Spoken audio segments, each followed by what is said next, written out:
Welcome sa ating munting YouTube channel. Please support my videos. Comment, like and subscribe po mga idolo. Maraming salamat po. Story present. Super Devo Uling System. Kabanata 481. Galit. Gayunpaman, pagkatapos maglakad ng ilang sandali, naramdaman ni Yezuan na may mali. Mukhang ito ang lugar kung saan nakatira ang anak na babae ng Tang family. Dinala ng gwardya si Yezuan sa isang patio at sinabi, nasa loob ang taong gustong makita ka. Dagdag pa rito, sinabi ng Sixth Elder na magtitipon siya sa martial arts practice field bukas ng umaga upang lipulin ang mga bandido at bandido sa Golden Crow Mountain Range. Sige, naiintindihan ko. Tumango si Yezuan. Hindi niya inaasahan na maatasan siya ng isang gawain sa pagpasok niya. Pagkatapos nun, umalis na yung guard. Itinulak ni Yezuan ang pinto at pumasok na may pagkagulat. Pagdating niya sa looban, nakita niyang kalahating bukas ang pinto. Kasabay nito ang boses ng isang babae mula sa loob, "Come in." F***, babae ba talaga? Hindi ito iniugnay ni Yezuan sa 7th young mistress na ngayon lang niya nakita. Dahil kapag naisip niya iyon ay kumikulam ang tiyan niya kaya tinanggal na niya ang alaalang iyon. Sinubukan niyang buksan ang pinto at pumasok, ngunit walang tao sa loob. Gayunpaman, naramdaman niyang may tao sa likod ng screen. Lumakad siya ng ilang hakbang at napagtanto na may mali. May lason sa kwartong ito. Ding! Ang lason ay immune sa host.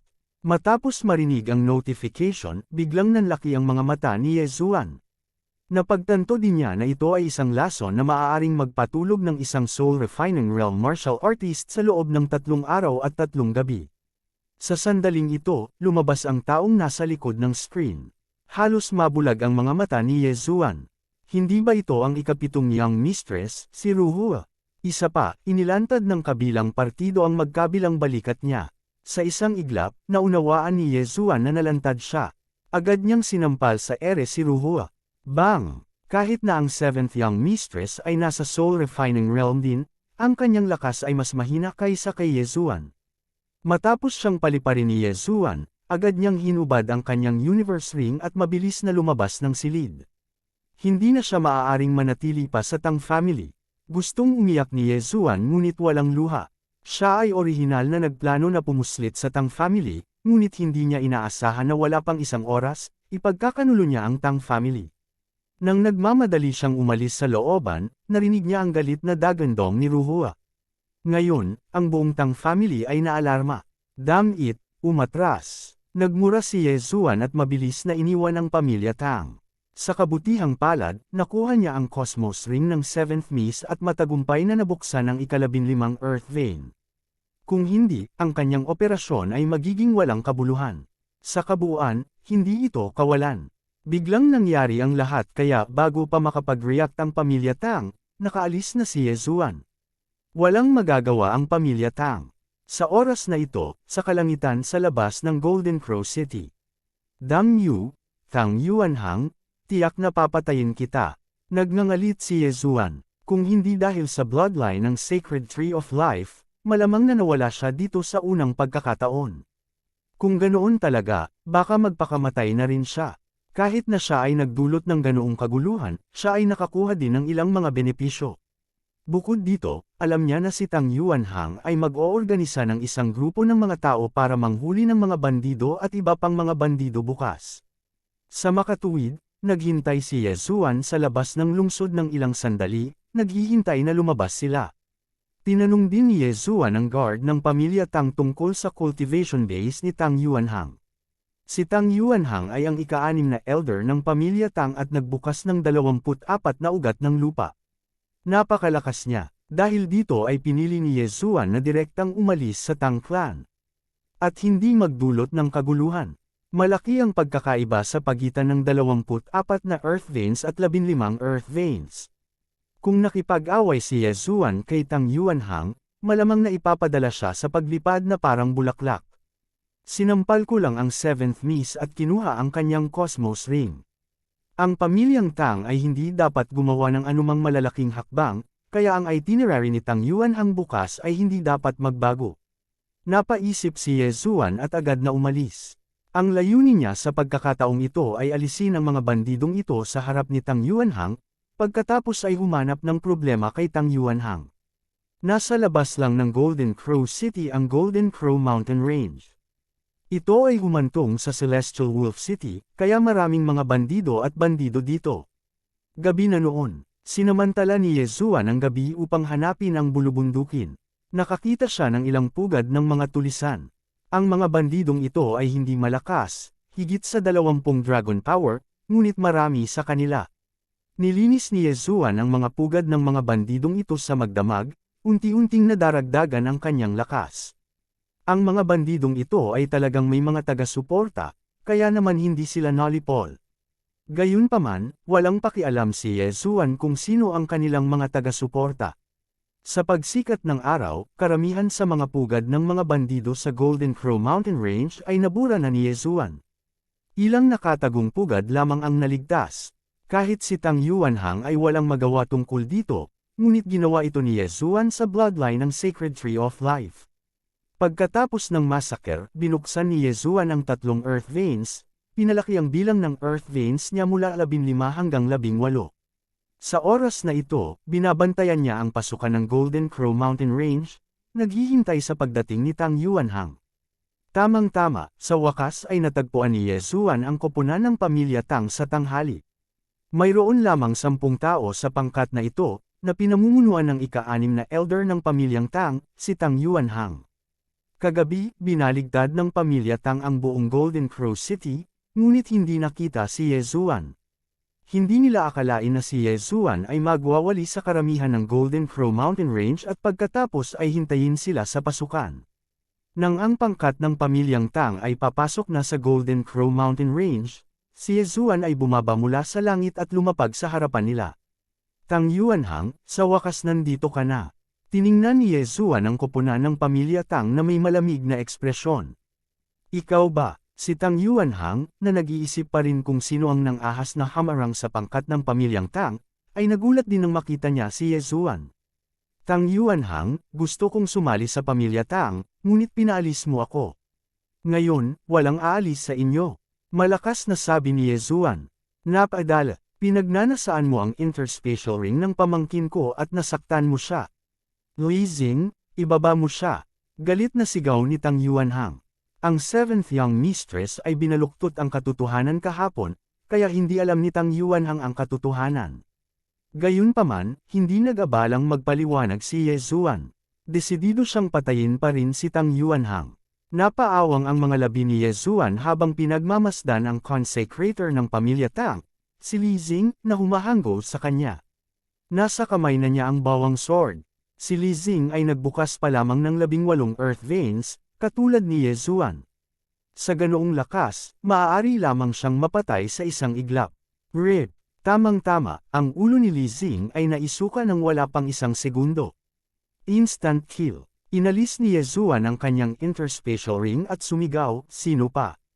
Paano ito posible? Labis na nagulat si Tang Yuanhang.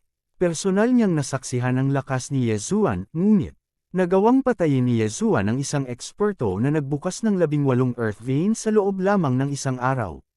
Paano ito naging posible? Parang kanina pa nagtatago ng lakas ang brat na ito. Naisip ni Tang Yuanhang sa kanyang sarili.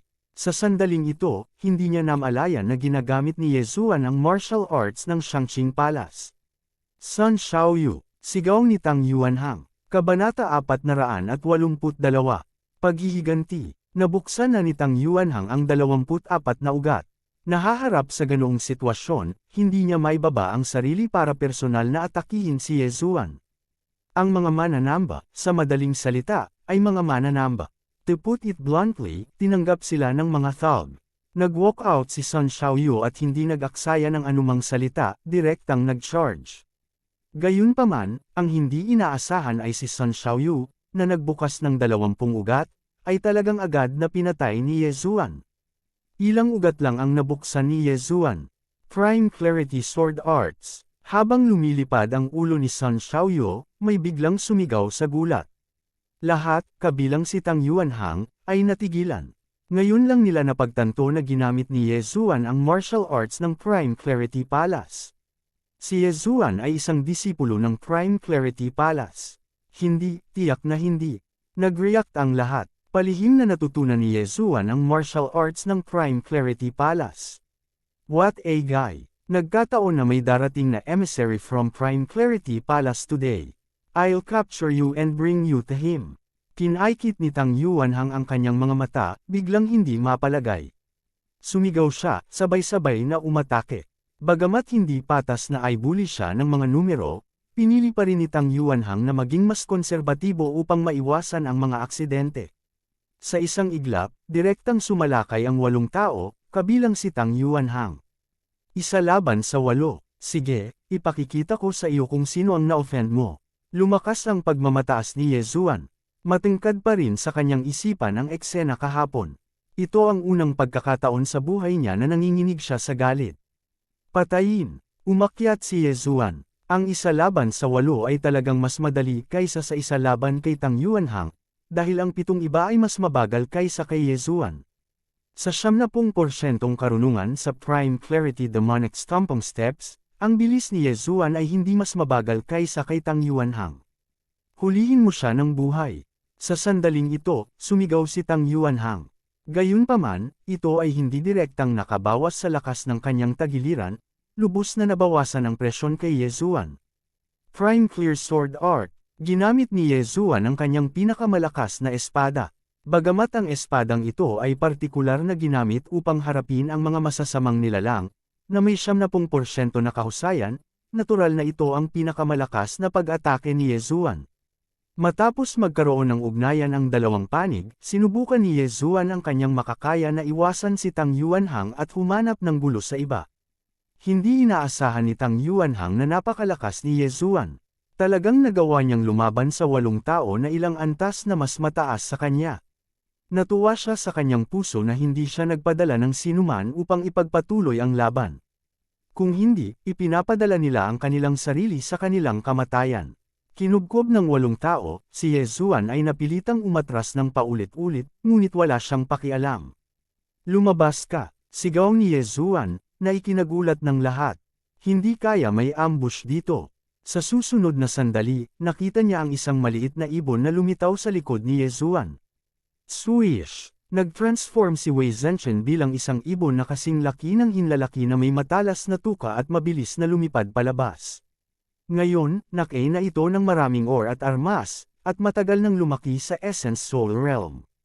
Sa sandaling ito, maaari pa itong pumatay ng isang martial artist na nagbukas ng 18 ugat ng lupa. Nag-transform si Wei Zhenchen bilang isang ibon sa isang sandali, at pagkatapos ay naging isang humanoid puppet sa susunod. Higit pa rito, mahirap pumatay, na nagdulot ng maraming kaguluhan para kay Tang Yuanhang at sa iba pa. Kasabay nito, nagbahagi rin ito ng maraming pressure kay Yezuan. What the hell is this thing? Bakit hindi ko narinig kanina? Labis na nagulat si Tang Yuanhang. Hindi siya masisisi dito. Pagkatapos ng lahat, ang mga kakaibang hayop tulad ng mga rock spirit ay napakabihirang. Karamihan sa mga tao ay hindi makikilala ang mga ito. Matapos maglaban ng kalahating minuto ang dalawang panig, sa wakas ay may nasawi. Walang alinlangan, ang mga namatay ay tiyak na mula sa panig ni Tang Yuanhang. Tiniis ni Yezuan ang sugat sa kanyang balikat at napatay ang isang tao, nilamon ang kanyang universe ring. Bagamat isang tao ang namatay, si Yezuan ay nasugatan din. Hindi ito panalo o pagkatalo para sa panig ni Tang Yuanhang. Gayunpaman, gumaling ang sugat ni Yezuan pagkaraan ng 1 segundo. Sa sandaling ito, nagbago ang ekspresyon ng lahat. Si Yezuan ay nakikipag-away sa kanila at walang oras para magpagaling. Gayunpaman, pinanood nila ang paghilom ng sugat ni Yezuan na parang walang nangyari. Hahasabi ko na nga ba mamamatay kayong lahat dito ngayon? Tumawa ng malakas si Yezuan. Sa susunod na sandali, isa pang tao ang namatay. Isang martial artist na nagbukas pa lamang ng 16 na ugat ng lupa ang napatay sa pagbabago ng ibon ni Wei Zhenchen. Sa 8, 6 na lang ang natira. Hindi natakot si Yezuan sa 8 noong una. Ngayong may tulong na siya kay Wei Zhenchen at nakalamon ng Universe Ring, oras na para sumabog siya. Hayop na Hari Rampage. Sa wakas ay gumamit si Yezuan ng trump card na hindi na trump card. Bagamat hindi nito madagdagan ang kanyang lakas, sapat na para sa kanya na maalis ang natitirang 6 sa sitwasyong ito. Swish! Lumipad ang ulo ng isa pang tao. Sa 6, 5 na lang ang natira. Sa wakas ay napagtanto ni Tang Yuanhang na si Ye Zuan ay walang kapantay para sa kanya. Nagmamadali siyang sumigaw, "Umuwi ka. Huli na para umalis ngayon." Nilamon ni Ye Zuan ang 2 universe ring at sa wakas ay nabuksan ang kanyang ika-19 na earth vein. Maaari niyang gamitin ang higit pang chi ng langit at lupa, na nangangahulugan na siya ay mas mabilis. Swish! Swish! Swish! Swish! 4 na malutong na tunog ang narinig. Maliban kay Tang Yuanhang, lahat ay patay na. Hinabol ni Ye Zuan si Tang Yuanhang sa kanyang pambihirang bilis. Mabilis na naubos ang chi ng huli. Umatras si Tang Yuanhang habang hinaharangan ang mga pag-atake ni Ye Zuan. Gayunpaman, sa sandaling ito, bang! Ang likod ni Tang Yuanhang ay biglang bumangga sa isang matigas na bagay. Lumingon siya at nakitang nabangga niya ang isang berdeng pader. Ano? Nanlaki ang mga mata ni Tang Yuanhang. Paano magkakaroon ng ganoong katigas na pader sa ilang?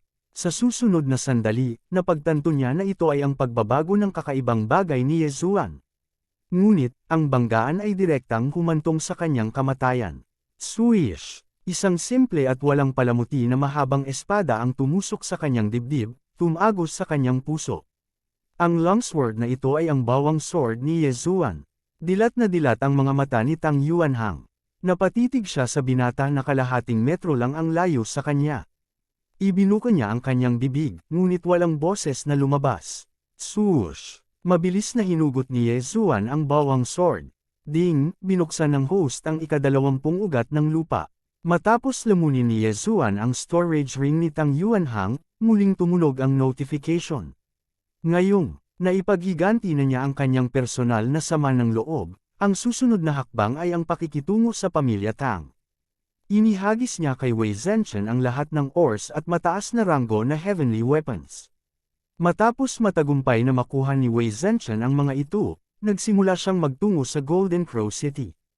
Ilang buwan na ang nakalipas mula nang ipadala ang mga Divine Core Warriors sa Heavenly Wolf Island. Ang fleet ng pamilya Tang ay naanod sa karagatan sa loob ng ilang buwan bago nila aksidenteng natagpuan ang Heavenly Water Island.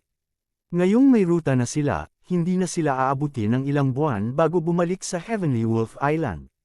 Sa makatuwid, nahulaan ni Ye Zuan na ang lahat ng mga Divine Core Warrior na ito ay naibigay na sa pamilyang Tang. Kung sino ang pinuno ng pamilyang Tang, kung ito ay ang Heavenly Wolf Lord o ang Supreme Pure Palace, kailangan niyang malaman. Nang hindi nag-aksaya ng oras, agad na sumugod si Ye Zuan sa Golden Crow City. Pagkatapos noon ay nagsimula na siyang magpatayan papasok sa mansyon ni Mayor. Kabanata 483. Ma-hostage ulit. Mabilis na nag-react ang mga upper echelons ng Tang family. Agad nilang pinakilos ang maraming eksperto na may higit sa 20 dragon upang kubkubon si Ye Zuan, ngunit lahat sila ay pinatay ni Ye Zuan. Nakalusot din si Ye Zuan sa 22 ugat ng lupa dahil dito. Brat, huwag kang masyadong mayabang. Isang dagandong ang umalingaw sa kalangitan ng lamusong ang 100 taong gulang na lalaki.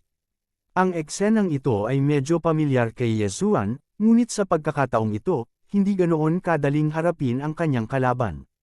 Good timing. Basta papatayin kita, dapat mabuksan ang 23rd Earth Vein ko.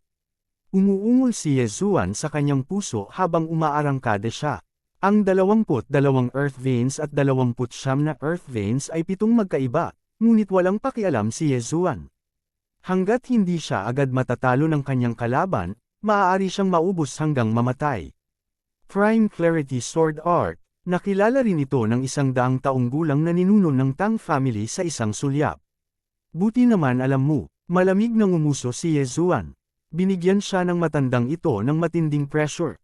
Sa pagkakataong ito, maaaring magamit niya ang pagkakataong ito para itaas ang kanyang Prime Clarity Sword Art sa ganap na kahusayan. 30 round ang laban ng dalawa at pantay ang laban. Bagamat patuloy na umatras si Ye Zuan, malinaw na walang magawa ang matanda sa kanya. Gayunpaman, sa sandaling ito, Brat, you dare to disguise yourself as a disciple of my Prime Clarity Palace. You're courting death. Biglang umalangaw ang isang hindi pamilyar na boses. Kaagad pagkatapos, naramdaman ni Yezuan ang pagkislap sa harap ng kanyang mga mata. Isang tao ang sumulpot sa kanyang harapan at sinuntok ang kanyang dibdib. Bitik. Umalangaw ang tunog ng pagkabasag ng kanyang sternum. Si Yezuan, na pinalipad, ay itinuon ang kanyang mga mata at nalaman na ito ay isang nasa katanghaliang gulang na lalaki na nakasuot ng Prime Clarity Palace robe. Ang lakas na ito ay nagbukas ng hindi bababa sa 30 ugat ng lupa. Ang taong ito ay may lakas na patayin ako sa 1 segundo. Nang inag ang puso ni Yezuan. Kung ngayon lang siya gustong patayin ng nasa katanghaliang gulang na ito, malamang ay patay na siya. Hindi niya maintindihan kung bakit hindi siya pinatay ng kabilang partido. Bang! Nontog ang katawan ni Yezuan sa pader. Sa susunod na sandali, ang kanyang mga binti ay sumipa. Takbo, gusto mong umalis. Nanlaki ang mga mata ng medyo may edad na. Ang kanyang figure ay kumislap at lumitaw sa harap ni Yezuan sa isang iglap. Sa isang iglap, nahuli si Yezuan ng nasa katanghaliang gulang na lalaki. Ito ang unang pagkakataon sa kanyang buhay na naramdaman ni Yezuan na walang kapangyarihan. Damn it! Napatikip si Yezuan ng kanyang mga ngipin. Sa sandaling ito, handa na siya sa pag-iisip. Kung gusto siyang patayin ng nasa katanghaliang gulang na ito, ibibigay niya ang lahat at puwersahang makiisa sa banal na linya ng dugo. Bagamat malaki ang posibilidad na mamatay siya, ito na ang huling paraan niya. Gayunpaman, ang nasa katanghaliang gulang na lalaki ay tila walang balak na patayin siya. Elderly, pinatay ng brat na ito ang marami sa mga tao ng ating Tang family. Lumapit din ang matanda at mabangis na sinabi, "Naiintindihan ko, at labis kong pinagsisisihan ang bagay na ito. Bukod dito, pinatay din ng brat na ito ang disipulo ng aking Shangqing Palace at ninakaw ang martial arts ng aking Shangqing Palace. Clan Master Tang, mangyaring makasigurado, hindi siya mabubuhay ng matagal." Tumango si Elderly. Sa susunod na sandali, naunawaan ni Tang family head kung ano ang gustong gawin ni Elderly kay Yezuan. Agad naman siyang sumang-ayon, "Sige, pasukin ang brat na ito sa Demon's Den at I enjoy ang pakiramdam na sinapian ng demonyo." Tang family head, kung ganoon, hindi na ako mananatili. Column. Hinawakan ni Elderly si Yezuan at lumipad sa hangin. Natapos na niya ang kanyang negosyo, kaya natural, aalis na siya. Gayunpaman, naramdaman ni Yezuan na parang 10,000 kabayong putik ng damo ang tumatakbo sa kanyang puso. Damn it, gusto ni Elderly na itapon ako sa Demon's Den at gawin akong sisidlan ng demonyo, pagmumura ni Yezuan sa loob. Gayunpaman, hinayaan lang niya si Elderly na kunin siya at dalhin siya palayo. Bukod sa sapilitang pagsasanib sa Divine Bloodline, wala siyang ibang pagpipilian. Dapat ko bang pagsamahin ito o hindi? Nag-alinlangan si Yezuan sa kanyang puso. Sa huli, sumuko siya sa ideya dahil ang puwersahang pagsasama sa banal na linya ng dugo ay masyadong mapanganib. Pagkatapos ng lahat, siya ay nasa Soul Essence Realm lamang at nakabukas lamang ng 22 Earth Veins. Tinansya niya na ang rate ng kanyang tagumpay sa pagsasanib sa banal na linya ng dugo ay mas mababa sa 1%. Dahil dito, masunurin lamang siyang mabuhat ni Elderly at lumipad patungo sa Shangqing Palace. "Brat, ayaw mo talagang lumaban?" Hindi maiwasang magtanong ni Elderly habang nasa daan. "May silbi ba ang paglaban?" Tanong ni Yezuan bilang ganti. "Sa totoo lang, 22 Earth Veins pa lang ang nabuksan mo, pero 34 na ang nabuksan ko. Malaki ang difference, kaya walang kwenta kahit anong laban mo. Sigurado akong narinig mo na ang tungkol sa aking Shangqing Palace. May isang grupo ng mga demonyo na pinigilan sa ilalim ng aking Shangqing Palace. Sa pagkakataong ito, papasukin kita," sabi ni Elderly. "Gusto mong sabihin na dahil mamamatay na ako, bakit hindi kita tulungang pumatay ng ilang demonyo?" Tanong muli ni Yezuan. "Tama, kung hindi dahil sa tingin ko ay may halaga ka pa, natatakot akong namatay ka sa pamilya Tang." Tumango si Elderly at sinabing, "Nasa Soul Essence Realm ka, at sa iyong pangangatawan, maaari kang sapian ng demonyong general. Ito ay mas kapakipakinabang kaysa 10,000 Divine Core na bilanggo." Nanatiling tahimik si Yezuan. "Ganoon lang," banihag ni Elderly si Yezuan. Pagkatapos ng 2 araw na paglalakbay, sa wakas ay nakarating sila sa Shangqing Palace sa Heavenly Wolf Island. Anong nakakatakot na aura? Nang pumasok si Ye Zuan sa teritoryo ng Shangqing Palace, naramdaman niya kaagad ang isang aura ng kamatayan na mas malakas kaysa sa naramdaman niya sa Ghost Tomb. Malinaw, ang aura na ito ay nagmula sa Devil Cave. Elderly, ito ay. Nang makita siya ng isang Shangqing Palace elder, agad siyang lumapit at binati siya. Nagbalat kayo siya bilang isang disipulo ng Shangqing Palace at lihim na natutunan ang ating martial arts. Nahuli ko siya at itatapon ko siya sa Devil Cave. Sagot ni Elderly, mabuti, dahil alam niya ang martial arts ng ating Shangqing Palace, mas magiging kapaki-pakinabang siya kaysa sa iba sa Devil Cave. Tumango ang matanda, dumating na ba ang elite team ng pangunahing sekta? Tanong muli ni Elderly. Hindi pa, tagal siguro, buti naman, itatapon ko muna itong brat sa Devil Cave. Bahagyang tumango si Elderly. Pagkatapos, hinawakan niya si Ye Zuan at lumipad patungo sa likod ng bundok ng Shangqing Palace. Si Ye Zuan ay dinala na parang isang maliit na sisiw. Habang papalapit sila sa likod ng bundok ng Shangqing Palace, mas lumalakas ang aura na nagpapahirap sa mga ordinaryong tao.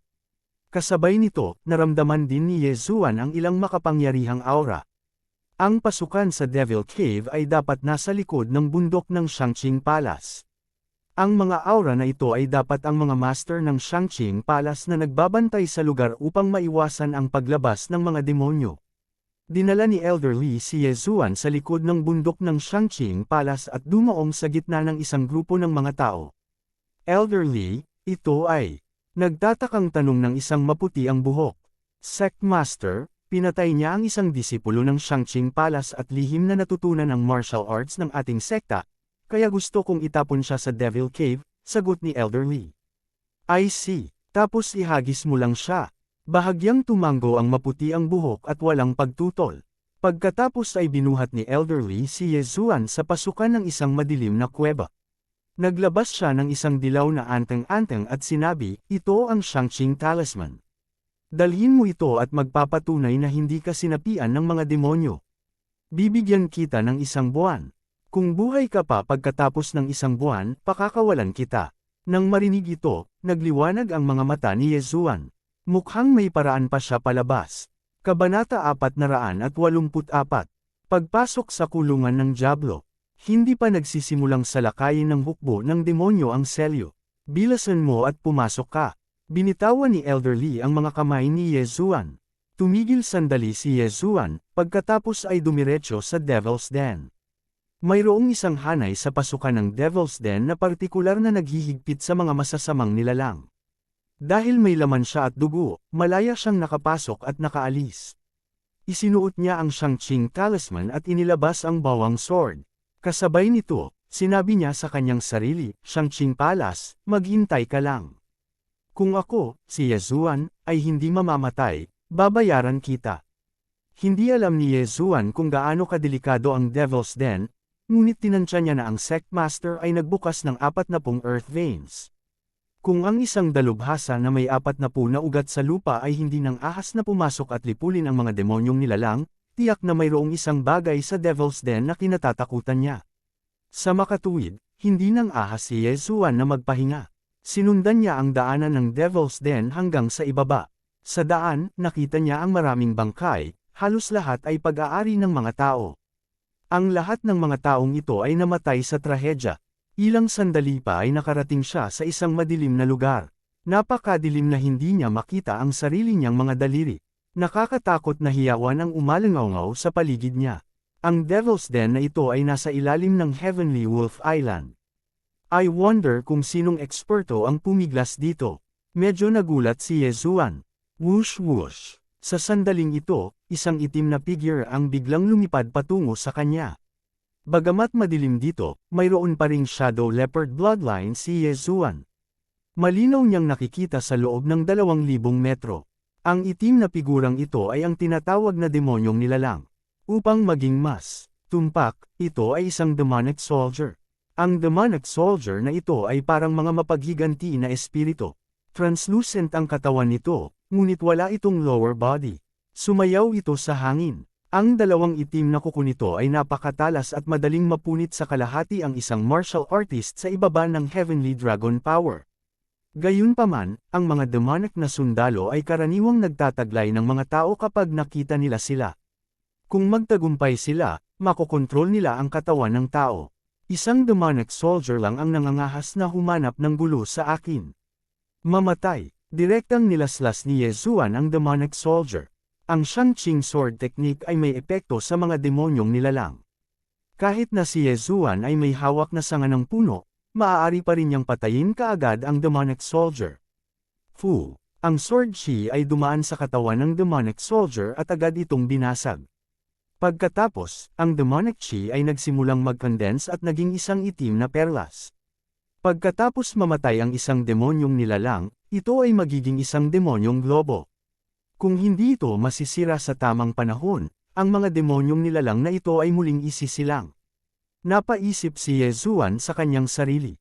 Siya ay hindi ganap na clueless tungkol sa demonyo. Agad siyang bumaril at kinuha ang demonic orb. Dahil siya ay sinipa na sa Demon's Den, maaari pa niyang patayin ang lahat ng makakaya niya. Pagkatapos ng lahat, ang demonic orb ay madaling sirain. Ngunit sa sumunod na sandali, bigla siyang may naisip. Dahil ang devouring system ay maaaring lumunin ang lahat, ang demonic orb ay dapat na magagawa rin, tama. Ding! Matagumpay ang paglamon. Nang marinig niya ang abiso sa kanyang isipan, nanlaki ang mga mata ni Yezuan.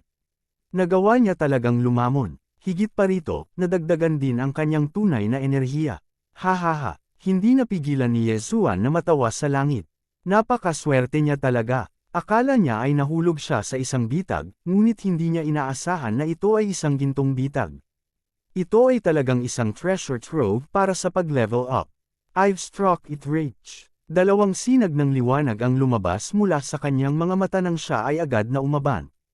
Kailangang sabihin na ito ay isang blessing in disguise. Siyempre, hindi siya maaaring maging ganoon ka-confident. Pagkatapos ng lahat, kung hindi sinasadyang makatagpo siya ng isang makapangyarihang demonyo tulad ng isang demon general, siya ay nasa isang trahedya. Gamit ang bawang sword, prime clarity sword technique, at ang sword sage bloodline, anumang pag-atake mula kay Yezuan ay maihahambing sa isang eksperto na nagbukas ng 30 earth veins. Habang nasa daan, pinatay niya ang lahat ng mga demon soldiers na nakatagpo niya sa pamamagitan ng isang hiwa ng kanyang espada. Unti-unti ding tumaas ang kanyang kaharian. Ang mga demon soldiers na ito ay may iba't ibang antas ng lakas. Ang mga mahihina ay maihahambing sa Aura Realm, habang ang mas malakas ay maihahambing sa Level 10 Aura Energy Realm. Para sa mga demonyong iyon na maihahambing sa Spirit Essence Realm, sila ay tinawag na Demon Generals. Si Yezuan ay nasa Demon's Den sa loob ng 4 na oras at pumatay ng libu-libong mga demonyo. Gayunpaman, hindi siya nakatagpo ng isang Demon General. Marahil ay dahil hindi pa siya nakapasok sa Demon's Den. Ang Demon's Den ay lubhang mapanganib, kaya hindi nang ahas si Yezuan na pumasok ng walang ingat. Pabalik-balik lang siya sa pasukan, pinalaki muna ang kanyang kaharian. Sa sandaling ito, nabuksan na niya ang kanyang ika-23 earth vein at bubuksan na sana niya ang kanyang ika-24. Sa 4 na oras, nadagdagan ni Yezuan ang kanyang kaharian ng halos 2 antas. Ang Demon's Den na ito ay talagang isang treasure trove para sa kanya.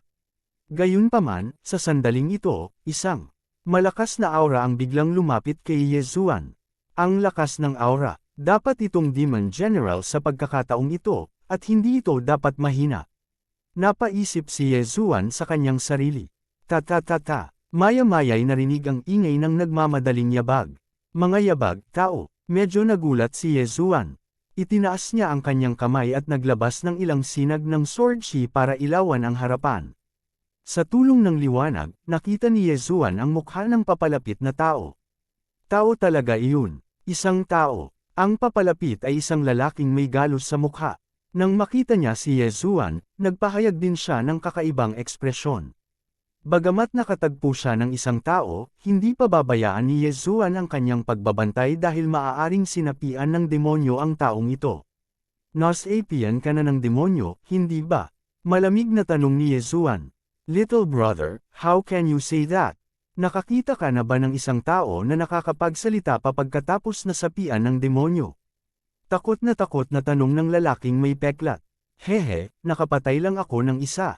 Ngumisi si Yezuan. Naninigas ang mukha ng lalaking may peklat. Itinaas niya ang kanyang kamay at nilaslas si Yezuan. Tama, sinapian siya ng demonyo. Boom! Madaling natalo ni Yezuan ang sword shi at nilaslas ito pabalik. Ang lalaking may peklat na ito ay dapat na katulad niya, hinuli at dinala dito para sirain ang mga demonyo, ngunit sa hindi inaasahang pagkakataon, sinapian siya ng mga demonyo. Matapos ang kina ng demonyo, ang Shangqing sword technique ng Shangqing Palace ay hindi masyadong kapaki-pakinabang. Gayunpaman, ang lalaking may peklat na ito ay nakapagbukas lamang ng isang dosina o higit pang earth veins. Hindi siya naging banta kay Yezuan. Swish! Ang sword shi ay dumaan sa lalamunan ng lalaking may peklat at pinutol ang kanyang ulo.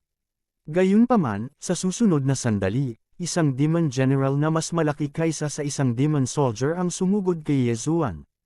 Gayunpaman, ang demon general na ito ay hindi masyadong malakas at pinatay ni Yezuan sa isang welga. Lumapit si Yezuan at kinuha ang demon orb ng demon general at ang interspatial ring ng lalaking may peklat. Ding! Binuksan na ng host ang 24th Earth Vein. Ngayon, nabuksan na niya ang ikatlong bahagi ng Earth Veins. Matapos patayin ang Demon General na ito, muling sumalakay si Yezuan. Kung may magtangkang itaboy siya ngayon, siguradong hindi siya aalis. Napaka-helpless din niya. Kung alam lang niya ng mas maaga, nagboluntaryo siyang pumasok sa Demon Cave. Lumipas ang oras ng unti-unti. Sa pambihirang bilis ng paggaling ng Sacred Tree of Life, ipinagpatuloy ni Yezuan ang kanyang pagpatay. Sa loob ng 3 araw, napatay niya ang mahigit 10,000 demon soldiers at ilang daang demon general. Ang kanyang cultivation base ay nasira din mula 24 na earth veins hanggang 28 earth veins. Sa sandaling ito, kung haharapin niyang muli si Elder Li, malamang na mapapatay niya ito. Kabanata 485. Pagsira sa selyo. 3 araw pa lang ako dito, pero nalagpasan ko na ang 28th Earth Vein ko. Kung bibigyan ako ng isang buwan, dapat makalusot ako sa 40th Earth Vein. Si Yezuan ay lubos na nagtitiwala sa kanyang sarili. Kasabay nito, sa wakas ay naunawaan niya kung bakit takot na takot ang Supreme Pure pala sa kuwebang ito ng demonyo. Ang lahat ng mga Devil Soldiers at Devil Generals na napatay niya ay malamang na maliliit na fries lang sa Devil Cave na ito. Sa tansya niya, mahigit 1,000,000 sundalo ang demonyo sa kuwebang Diablo na ito. Kahit na magpadala ang Supreme Pure Palace ng 10,000 Divine Core Warriors sa lugar na ito bawat buwan, aabutin pa rin sila ng hindi bababa sa 10 taon.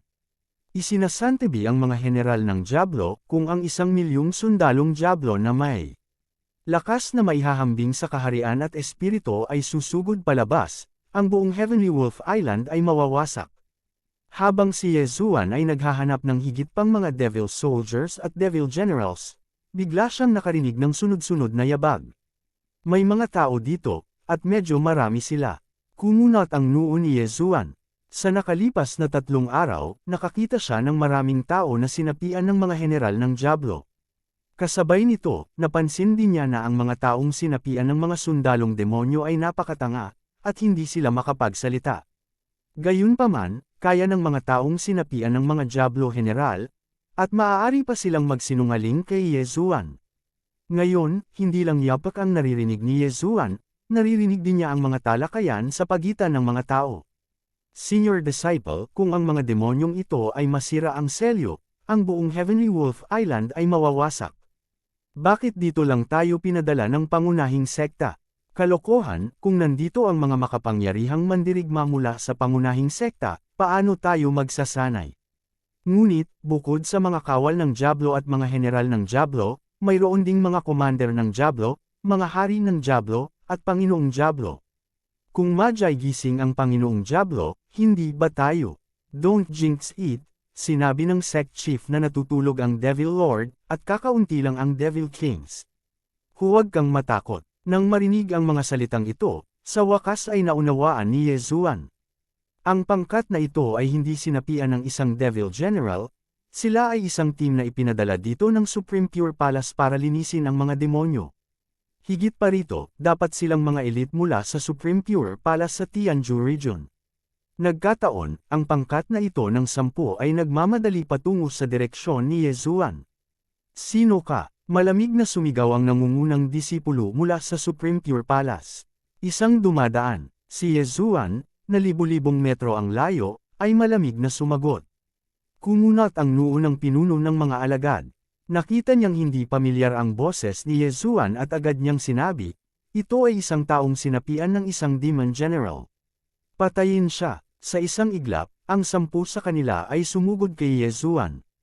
Sa 10 sa kanila, maliban sa binata na nagbukas ng 30 ugat ng lupa, ang siyam ay nasa pagitan ng 25 at 29 at lahat ay napakalakas.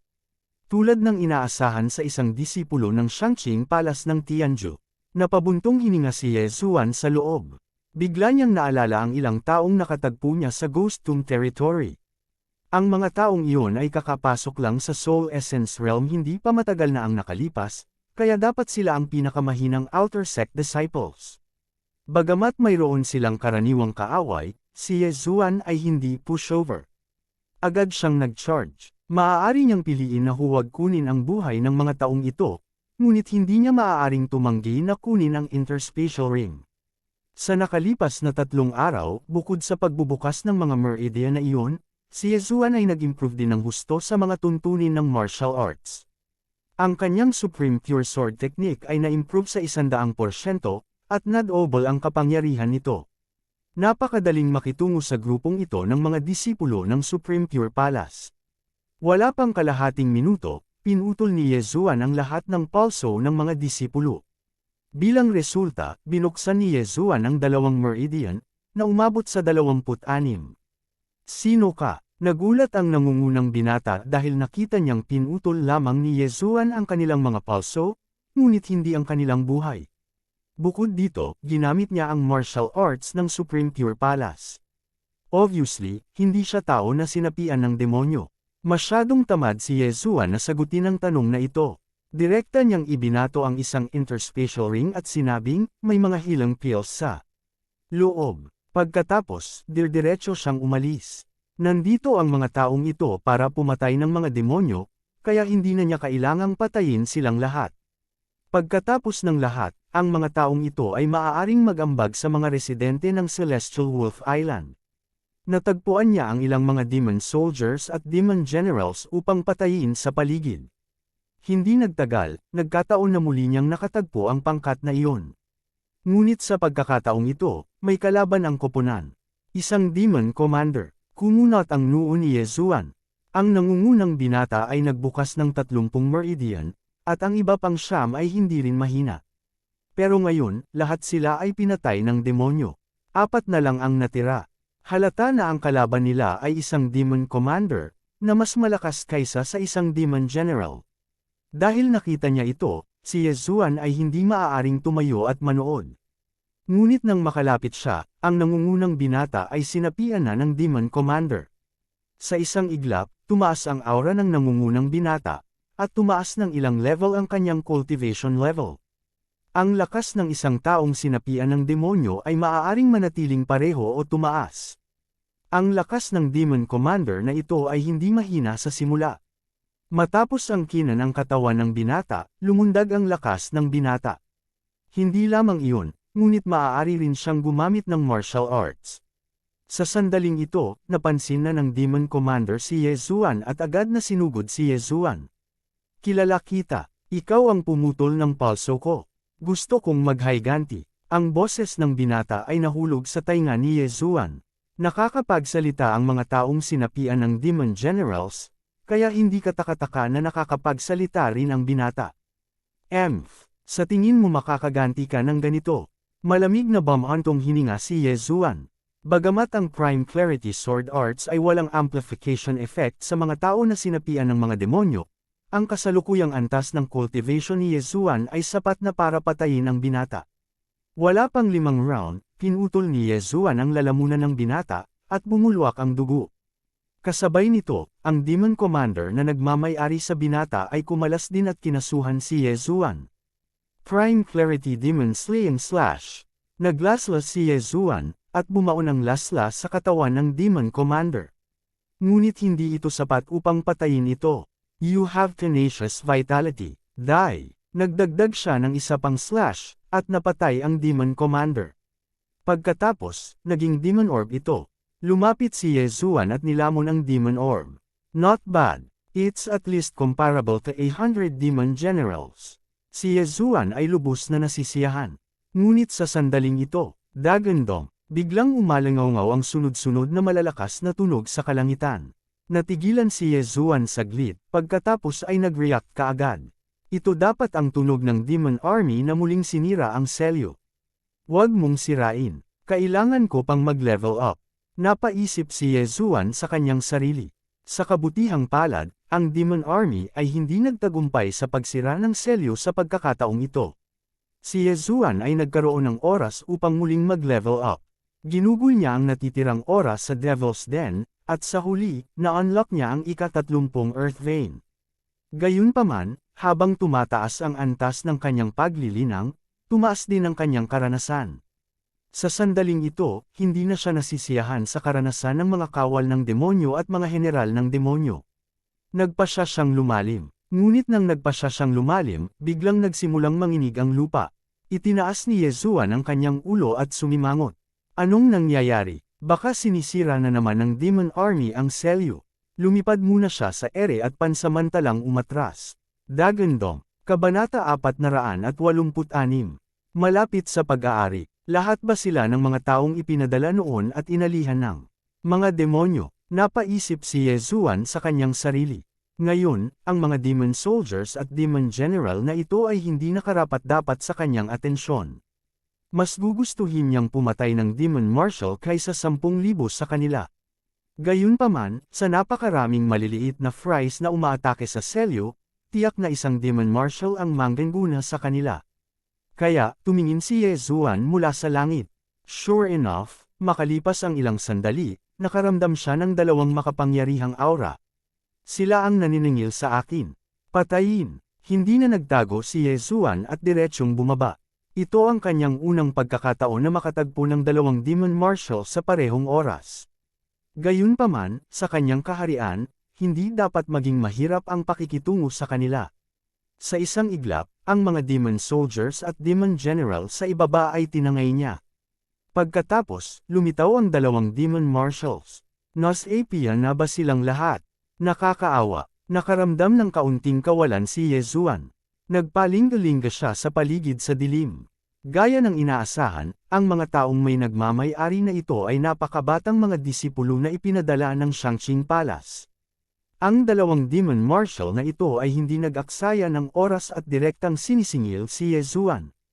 Nabuksan na ni Yezuan ang 30 Earth Veins at ang kanyang Shangqing Sword Arts ay umabot na sa 100% mastery. Ang pagpatay sa dalawang ito ay napakadali. Wala pang 10 segundo, ang dalawang demon marshal na ito ay nahiwalay sa pangunahing katawan dahil pinatay sila ni Yezuan. Gayunpaman, inabot siya ng wala pang 3 segundo para harapin ang dalawang demon marshal na ito.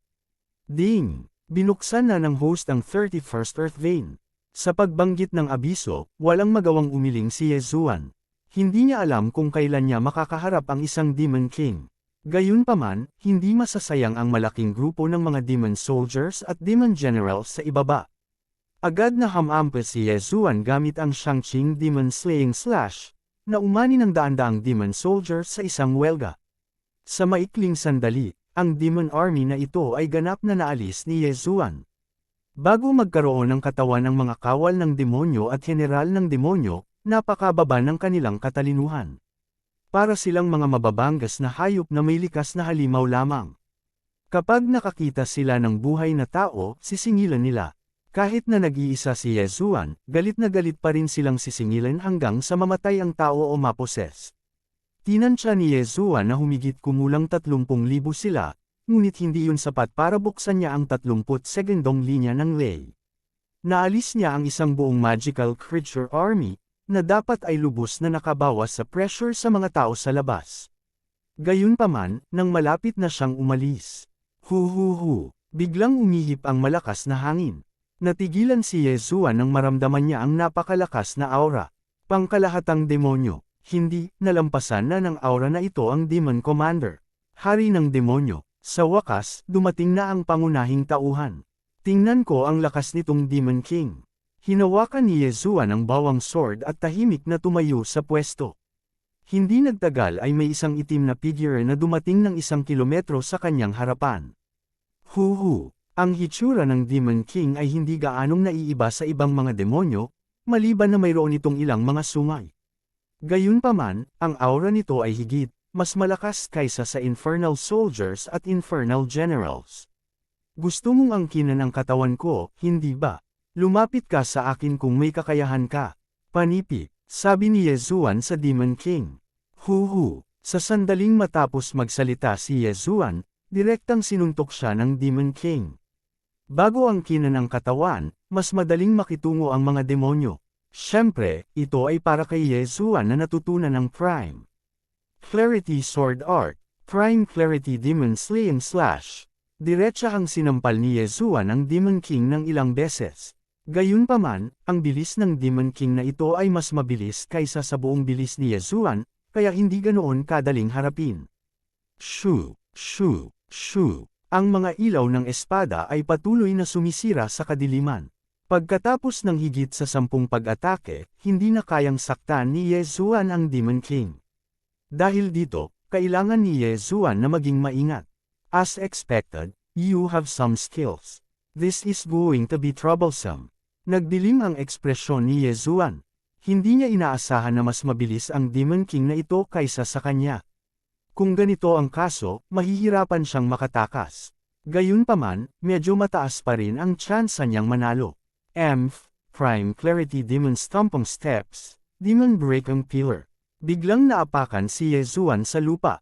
Kaagad, isang banal na haligi ng liwanag ang bumangon mula sa ilalim ng kanyang mga paa. Pagkatapos, mabilis siyang umatras. Ang Demon King ay lumipad sa harap ni Yezuan at iniunat ang kanyang mga kuko upang i-scoop ito. Nang hawakan nito ang haligi ng liwanag, isang mainit na tunog ang ibinuga, at itim na usok ang ibinubuga mula sa itim na kuko. Isa ito sa mga galaw ng Prime Clarity Demon Stomping Steps. Maaari itong lumikha ng isang haligi ng liwanag. Kung may pumasok na masamang nilalang, ito ay gagawing abo. Nang makita ng Demon King na nasunog ang isang kuko nito, agad itong nagalit. Umikot ito sa Demon Breaking Pillar para humanap ng gulo kay Yezuan. Gayunpaman, gumawa ng isang hakbang si Yezuan at nakulong ang Demon King sa mahigit 10 Demon Breaking Pillars. Hindi naman tao kung tutuusin. Mas madaling pakitunguhan kaysa tao. Ngumisi si Yezuan sa kanyang puso. Naglunsad siya ng pag-atake sa Demon King na nakulong sa gitna ng Demon Breaking Pillars. Ang mga Demon Breaking Pillars na ito ay may limitasyon sa oras. Bukod dito, ilang dosenang metro lang ang taas nila. Kung gusto ng Demon King na tumakas, ito ay medyo madali. Si Yezuan ay nagmamadaling lumipad sa hangin at inatake ang Demon King mula sa itaas.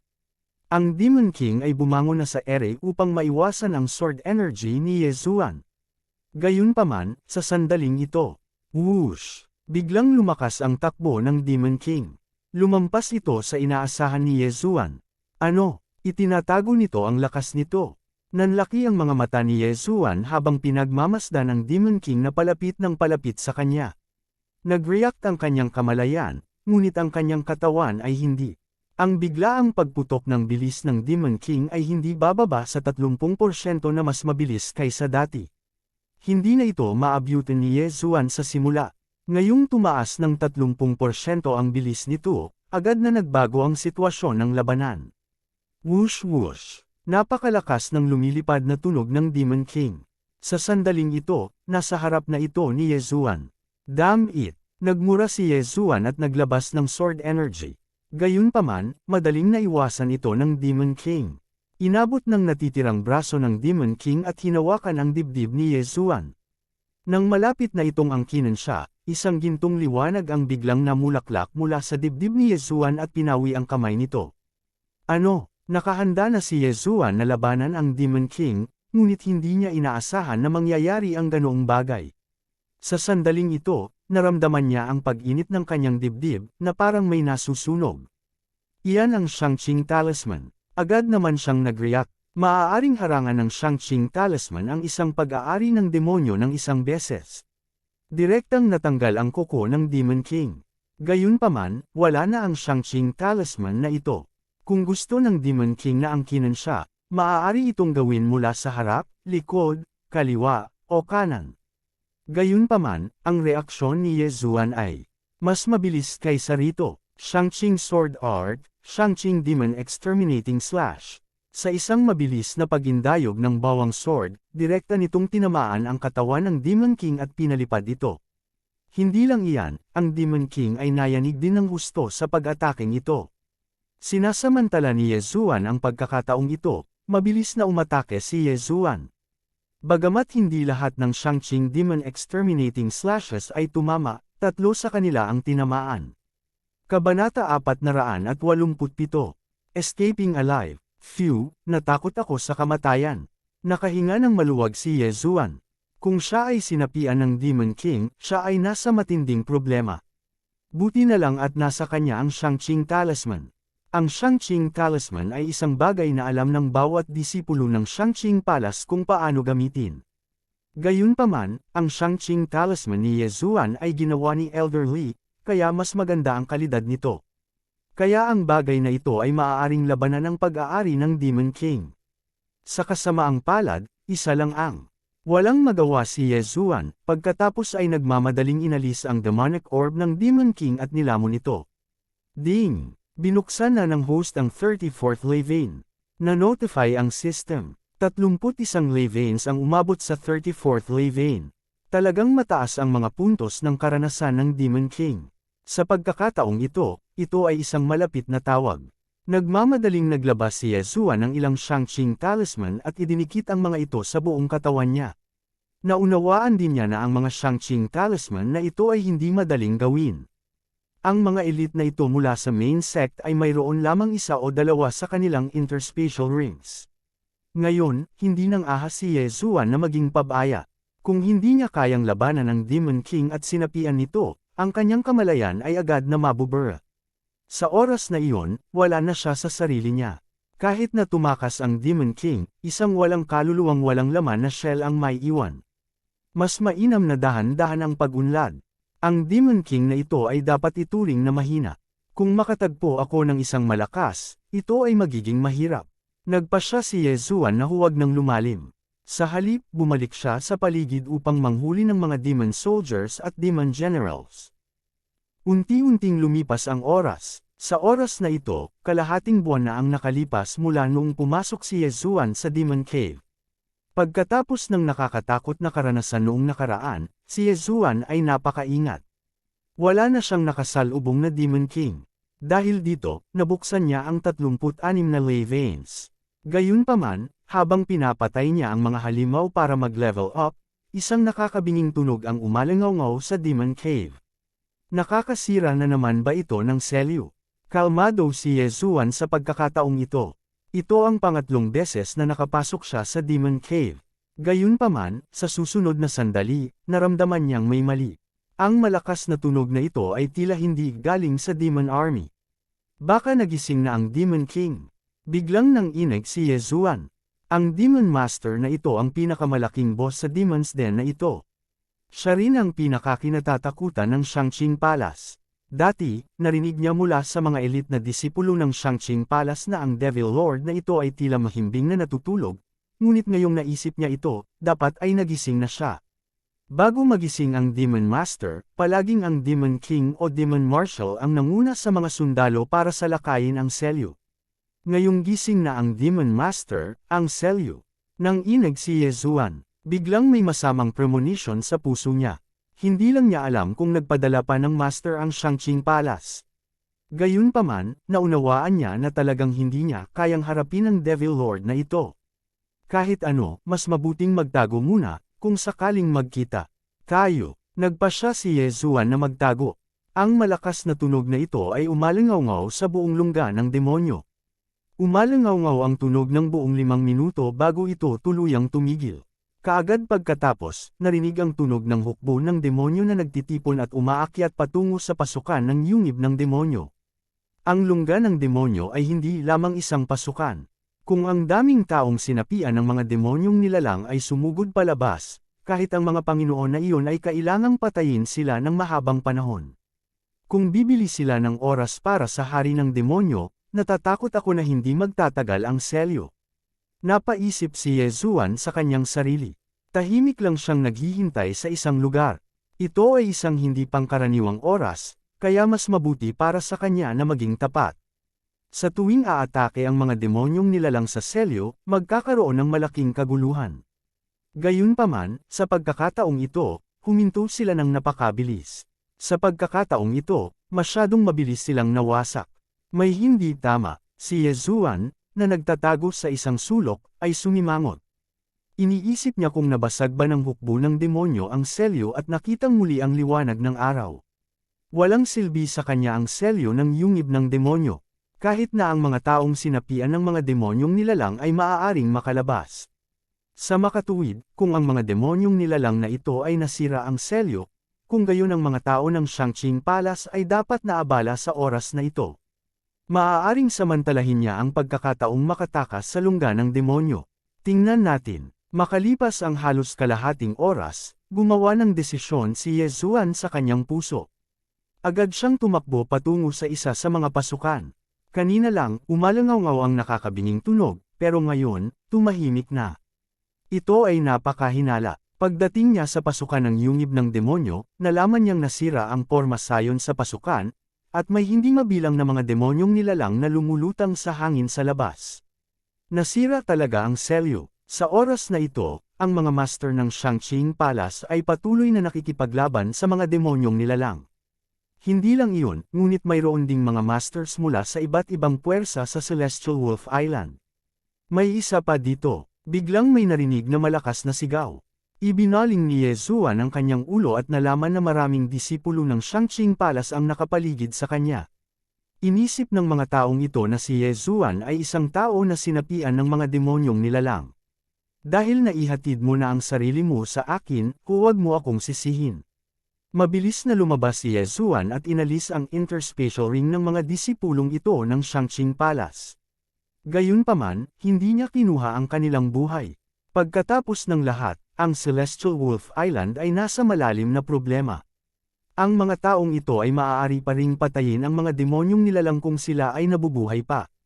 Sinamantala ang kaguluhan sa Shangqing Palace, mabilis na umalis si Yesuan. Gayunpaman, nagbago ang isip niya at nagpasya na tingnan muna. Kung tutuusin, magkakaroon ng malaking bilang ng mga demonyong nilalang dito. Maaaring makakuha siya ng ilang demon orbs ng Demon King. Ngayong nabuksan na niya ang 36 na Earth Veins, maaari na niyang simulan ang pagbukas ng Heaven Veins pagkatapos magbukas ng 36 pa. Ang kanyang lakas ay itinuturing na pinakamataas sa Celestial Wolf Island. Agad siyang naglabas ng maskara at pinatay ang daan palabas. Ang isang malaking bilang ng mga demonyong nilalang ay pinigilan sa lungga ng demonyo. Mula nang magising ang Demon Lord, ang mga demonyong nilalang na ito ay nagmadaling lumabas. Sa oras na ito, isang malaking bilang ng mga demonyong nilalang ang nakalusot sa paligid, umalis sa Shangqing Palace, at nagsimulang gumawa ng kalituhan sa Celestial Wolf Island. Hindi inaasahan ng Shangqing Palace na madyay gising ang Demon Lord ng ganoon kabilis. Sa kabutihang palad, ang Shangqing Palace ng Celestial Wolf Territory ay nagpadala ng mga eksperto. Kung hindi, ang Shangqing Palace ng Celestial Wolf Island lamang ay nawasak sa isang iglap. Matapos muling makita ni Yesuan ang liwanag ng araw, nagsimula siyang tumakbo ng mabilis. Dalawa ang target niya. Ang isa ay ang mga demonyong nilalang, at ang isa ay ang interspatial ring ng tao. Sa anumang kaso, gusto niya ang lahat ng makakatulong sa kanya na mapabuti ang kanyang kaharian. Sa daan, marami rin siyang nakitang bangkay ng tao. Karamihan sa mga bangkay na ito ay may mga interspatial ring, kaya nakinabang si Yesuan. Ding! Binuksan na ng host ang 30th Earth Vein. Matapos marinig ang abiso, bahagyang kumunat ang mga labi ni Yesuan. Bagamat mabilis ang kanyang leveling speed sa lungga ng demonyo, mas mabilis pa rin itong makakuha ng interspatial rings. Sa sandaling ito, mula sa gilid ng kanyang mga mata, nakita niya ang isang pamilyar na figure. Ang figurang ito ay nakikipaglaban sa isang mahabang sungay na Demon King. Si Elderly ba iyon? Nakilala siya ni Yezuan. Ang Elderly na ito ay ang Shangqing Palace Elder na nagtapon sa kanya sa lungga ng demonyo noong araw na iyon. Gayunpaman, kung hindi niya binigyan si Yezuan ng Shangqing Talisman, si Yezuan ay sinapian na sana ng Demon King. Kabanata 488. Ang oras ay ang kakanyahan. Binuksan lang ni Elderly ang 34 na ugat ng lupa. Ngayong nakapagbukas na si Yezuan ng 3 ugat na mas mataas kaysa sa kanya, ang huli ay may kakayahan na agad siyang patayin. Si Elderly ay kasalukuyang pinipigilan ng isang Demon King at patuloy na umaatras. Nanganganib siyang maposes anumang oras. Bang! Biglang may umalingaw na tunog. Bahagyang napaatras ang Demon King. Nabunggo nito ang anteng-anteng ni Elderly. Dahil sa mga anteng-anteng na ito kaya nahawakan ni Elderly hanggang ngayon. Sa kasamaang palad, ito ang huling anteng-anteng na mayroon siya. Muling umabot ang mga kuko ng Demon King. Sa pagkakataong ito, gusto nitong angkinan si Elderly. Nagdilim ang ekspresyon ni Elderly. Alam niya na malamang na mapapahamak siya sa pagkakataong ito. Gayunpaman, sa sandaling ito, Prime Purity Demon Slaying Slash. Biglang, ilang napakalakas na sword beam ang tumama, agad na tumama sa katawan ng Devil King. Marahas na nanginginig ang katawan ng Devil King bago kumalat. Instant kill. Ano? Nagulat si Elderly. Nilinggan niya ang kanyang ulo at nakita niya ang isang nakamaskara na figure na nagmamadaling lumapit sa kanya. Pagkatapos ay inalis ng nakamaskara na figure ang Demon Orb ng Demon King. Ang nakamaskara na figure na nagligtas kay Elderly ay natural na si Yezuan. Gayunpaman, nang si Elderly ay magpasalamat sa kanya, si Yezuan ay sumugod sa kanyang harapan at kinuha ang kanyang interspatial ring bago siya makapag-react. Bumalik sa Tang family, si Elderly ang nakakuha kay Yezuan at itinapon si Yezuan sa Demon Cave. Gayunpaman, bago niya itinapon si Yezuan, binigyan niya si Yezuan ng Prime Purity Talisman. Ang Prime Purity Talisman na ito ang nagligtas sa buhay ni Yezuan. Kaya naman, binabayaran ni Yezuan ang pabor sa pamamagitan ng pagliligtas sa kanya. At ngayon, pinaghihiganti ni Yezuan ang suntok ng Tang family sa pamamagitan ng pagkuha sa interspatial ring ni Elderly. Ililigtas ko ang iyong buhay. Malamig na ngumuso si Yezuan sa kanyang puso. Sinulyapan niya si Elderly at mabilis na umalis. Napatulala din si Elderly. Napatay ni Yezuan ang Demon King na nangangahulugang hindi siya sinapian ng demonyo. Gayunpaman, hindi niya inasahan na magiging gaaman si Yezuan na nakawin ng kanyang interspatial ring. Higit sa lahat, pakiramdam niya ay medyo pamilyar ang figure ng lalaking ito na nakamaskara, na parabang nakita na niya ito sa kung saan. Inalis niya ang Chen Kun ring na naiwan ni Yezuan at nalaman niyang nawala na ang mga bagay sa loob, nag-iwan lamang ng ilang bote ng nakapagpapagaling na gamot. Ito, nanlaki ang mga mata ni Elderly. Nakilala niya ang sarili niyang universe ring, ngunit paano nawala ang napakaraming bagay dito. Pagkaalis ni Yezuan, mabilis siyang sumugod patungo sa kalapit na malalakas na aura. Ang ilan sa mga makapangyarihang aura na ito ay mga Devil Kings, habang ang iba ay mga elder ng Shangqing Palace. Sa anumang kaso, sa tuwing dadaan si Yezuan, may makukuha siya. Matapos pagnakawan ng lahat sa paligid, sa wakas ay binuksan ni Yezuan ang 38th Earth Vein. Bagamat apurahan ang sitwasyon at sinasamantala niya ang sitwasyon, kung tumaas ang kanyang lakas, ang kanyang kontribusyon ay tiyak na hihigit sa lahat ng pinagsamang elder. Ilang beses niyang nilibot ang Shangqing Palace at nakakita ng maraming Devil Kings, ngunit wala siyang nakitang Demon Lord na mas malakas kaysa sa kanila.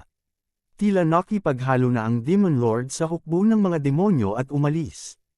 Hindi niya alam kung makakaligtas ba ang Heavenly Wolf Island sa kalamidad na ito. Umalis din si Yezuan at nagsimulang habulin ang mga demonyo. Matapos masira ng hukbo ng demonyo ang selyo at muling makita ang liwanag ng araw, nagkalat sila sa lahat ng direksyon. Gaano man kalakas ang mga tao, imposibleng pigilan silang lahat. Lumipad si Yezuan sa isang lungsod malapit sa Shangqing Palace. Tamang-tama, ang lungsod na ito ay sinalakay ng mga demonyo at ang mga hiyawan ng paghihirap ay maririnig. Ang mga demonyo ay maaaring magkaroon ng isang tao. Kahit na ang tao ay pinatay, maaari silang mabuhay at patuloy na magkaroon ng ibang tao. Kapag sinalakay ng mga demonyo ang isang lungsod, magkakaroon sila ng isang tao, pagkatapos ay mabaliw na aatake sa mga tao sa paligid. Hindi man lang nila pabayaan ang mga ordinaryong sibilyan. Mukhang tapos na ang Heavenly Wolf Island. Walang magawang umiling si Yezuan. Milyon-milyon ang bilang ng hukbo ng demonyo, at bawat isa sa kanila ay maihahambing sa isang mandirigmang pisikal na lakas. Gayunpaman, mayroong mas mababa sa 100,000 mga mandirigma ng physical strength sa Heavenly Wolf Island. Higit pa rito, kahit na ang isang demonyo ay nagmamay-ari ng isang divine core na mandirigma, ito ay magiging sanhi pa rin ng kanilang kabuoang lakas na tumaas. Sa makatuwid, ang Heavenly Wolf Island ay hindi kayang ipagtanggol laban sa mga demonyong ito. Marahil, sa loob lamang ng ilang araw, ang buong Heavenly Wolf Island ay mawawasak. Naramdaman din ni Yezuan ang kanyang paligid, ngunit wala siyang nakitang makapangyarihang mga demonyo sa lungsod na ito. Sa karamihan, sila ay nasa antas ng Devil General. Kaya naman tumalikod siya at umalis. Hindi naman sa ayaw niyang iligtas ang mga taong ito, ngunit mayroon siyang mas mahalagang gagawin. Kapag ang isang tao ay sinapian ng demonyo, masasabing sinapian sila ng demonyo. Ang mga taong ito ay mananatili ang kanilang kamalayan, at papatayin nila ang sinumang makita nila. Kung mawawasak ang Heavenly Wolf Island, malamang nasasalakayin nila ang ibang mga isla. Sa makatuwid, ang kailangan ni Yezuan na gawin ngayon ay patayin ang kanyang daan patungo sa Tang family at pigilan na malik ang nangyari sa Heavenly Water Continent. Gayun din, kailangan niyang alamin kung kanino nagulat ang Tang family kung ano ang nangyari sa Heavenly Water Continent. Gayunpaman, nahulaan ni Yezuan na malamang na iniulat nila ito sa Lord of Heavenly Wolf Island. Pagkatapos ng lahat, ang Lord of Heavenly Wolf Island ang may pinakamakapangyarihan. Anuman ang mangyari, hindi niya maaaring payagan ang lokasyon ng Heavenly Water Continent na malantad, kahit na ang ibig sabihin nito ay lipulin ang buong Tang family. Bagamat maraming inosenteng tao sa Tang family, may daan-daang milyong tao ang naninirahan sa Heavenly Water Continent. Kung natagpuan ng mga demonyo ang Heavenly Water Continent, sila ay matatapos. Walang pag-aalinlangan, nagsimulang lumipad si Yezuan patungo sa Tang family. Noon, inabot ng 2 araw si Sect Elder Lee para dalhin siya rito. Ngunit sa pagkakataong ito, si Yezuan ay naglakbay ng mag-isa, at nakarating sa Tang family nang wala pang kalahating araw. Ang hukbo ng demonyo ay kalalabas lamang, at sinasalakay pa rin nila ang mga lungsod at sekta sa paligid ng Shangqing Palace. Kaya naman imposibleng makarating sila dito. Direktang sumugod si Yezuan sa Golden Crow City Lord Manor at hinanap ang Tang family patriarch.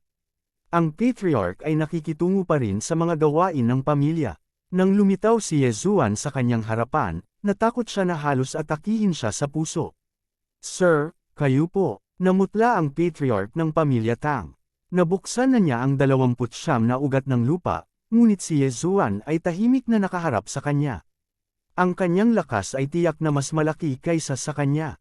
"Tinatanong kita, sino ang nakakaalam tungkol sa insidente ng Heavenly Water Island?"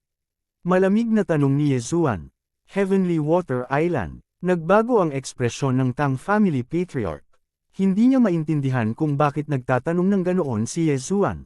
"Sir, ikaw." Ibinuko ng Tang family patriarch ang kanyang bibig, ngunit bago pa siya makatapos, isang sinag ng enerhiya ng espada ang hamampas sa kanya at naputol ang kanyang braso.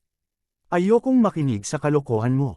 Sino ang nakakaalam tungkol sa insidente sa Heavenly Water Island, at kung kanino mo ito iniulat, ilista mo sila isa-isa. Kung hindi, papatayin ko ang buong Tang family mo." Matigas ang tono ni Yezuan. Hindi niya pinayagan ang Tang family patriarch na tumanggi. Oo, nilunok ng Tang family patriarch ang kanyang laway. Nagmamadali siyang naglabas ng panulat at papel, at sinimulang isa-isa ang mga pangalan. Hindi nagtagal, nakagawa siya ng isang listahan. Maraming mga mandaragat ang nakatuklas ng Heavenly Water Island noong araw na iyon. "Inilista ko lang ang mga miyembro ng aking Tang family." Ang patriarch ng pamilya Tang ay nahihiyang ibinigay ang papel. Kabanata 489. Demon Lord. Hindi. Mataimtim na tumanggo si Clan Master Tang. "Mabuti. Hindi nag-aksaya ng hininga si Yesuan at direktang pinutol ang kanyang ulo gamit ang isang atake ng espada. Walang pagpipilian si Yesuan kundi gamitin ang pamamaraang ito dahil sa apurahang sitwasyon. Matapos mapanatili ang interspatial ring ni Clan Master Tang, mabilis siyang umalis para hanapin ang mga tao sa listahan. Isa itong napakalaking proyekto dahil libu-libong tao ang nakarating sa Skywater Island. Ang ilan sa kanila ay wala sa Golden Crow City, kaya hindi sila kayang patayin ni Yesuan. Sa makatuwid, maaari lamang niyang patayin ang mga mas malakas.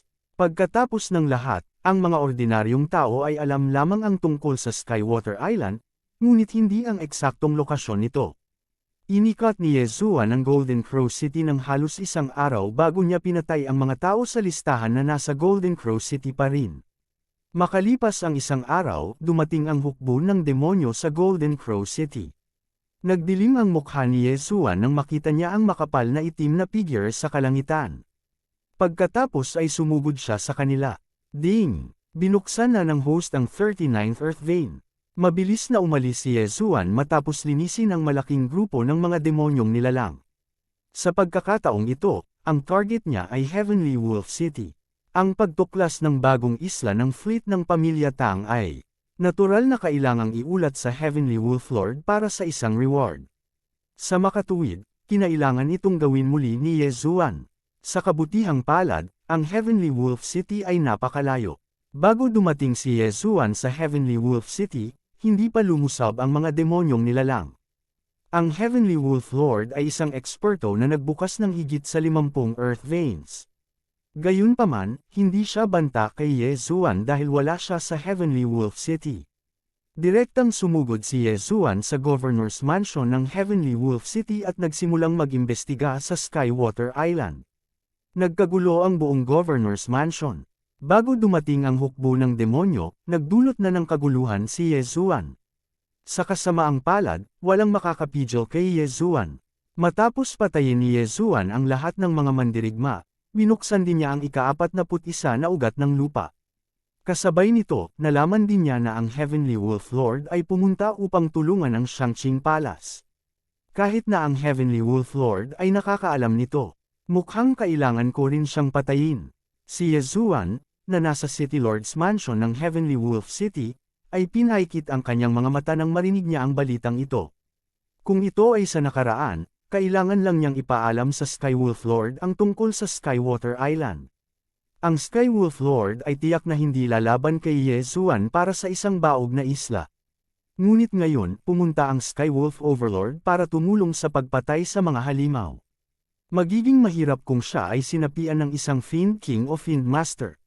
Sa makatuwid, ang taong ito ay kailangang mamatay din. Gayunpaman, hindi alam ni Yesuan kung nasaan siya, kaya maaari lamang siyang gumala sa Skywolf Island. Bukod sa paghahanap sa Skywolf Overlord, pinatay niya ang Demon Soldiers, Demon Generals, at Demon Marshals para mag-level up. Bago dumating ang hukbo ng demonyo, si Yesuan ay nakasakay na sa direksyon ng Shangqing Palace. Gayunpaman, pagkatapos maghanap ng ilang panahon at makita ang hindi mabilang na mga lungsod na bumagsak, hindi pa rin niya mahanap ang pinakamataas na antas ng Shangqing Palace o ang Celestial Wolf Lord. Pagkatapos ng lahat, kahit na gusto niyang daanan ang Heavenly Wolf Island, aabutin pa rin siya ng ilang araw. Naiwan na walang pagpipilian, maaari lamang niyang ipagpatuloy ang pagpatay sa mga demonyong nilalang at iligtas ang mga taong nasa panganib. Sinimulan niyang patayin ang mga demonyong nilalang para mag-level up.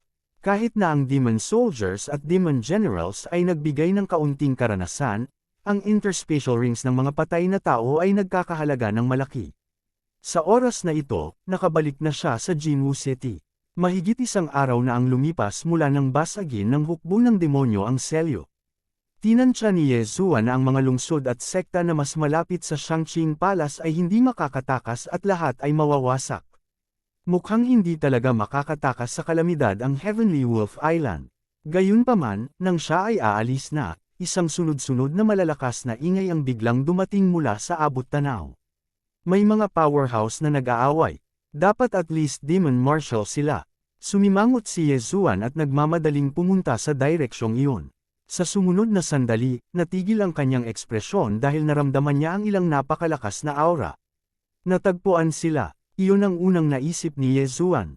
Naramdaman niya ang kabuuang 5 makapangyarihang aura, at lahat ng mga ito ay mas malakas kaysa sa kanya. Sa oras na ito, nabuksan na niya ang kanyang 42nd Earth Vein. Walang mas malakas kaysa sa kanya. Agad siyang sumugod ng buong lakas. Makalipas ang ilang sandali, nakita niya ang 5 figure na nag-aaway. 3 laban sa 2. Hindi, dapat 2 laban sa 3. 2 matandang lalaki na nakasuot ng uniforme ng Shangqing Palace ay nakikipaglaban sa 3 tao. Sa 3 tao, mayroon ding 2 eksperto na nakasuot ng uniforme ng Shangqing Palace, ngunit sila ay mula sa Shangqing Palace sa Heavenly Wolf Island. Kung tungkol sa ibang tao, siya ay isang matipunong tao. Nanliit ang mga mata ni Yezuan. Ang matipunong lalaking iyon ay ang Lord of Heavenly Wolf Territory na hinahanap niya. Mukhang sinapian ng 2 iyon. Ang isa sa kanila ay ang Demon Lord. Hulaan ni Yezuan sa loob-loob.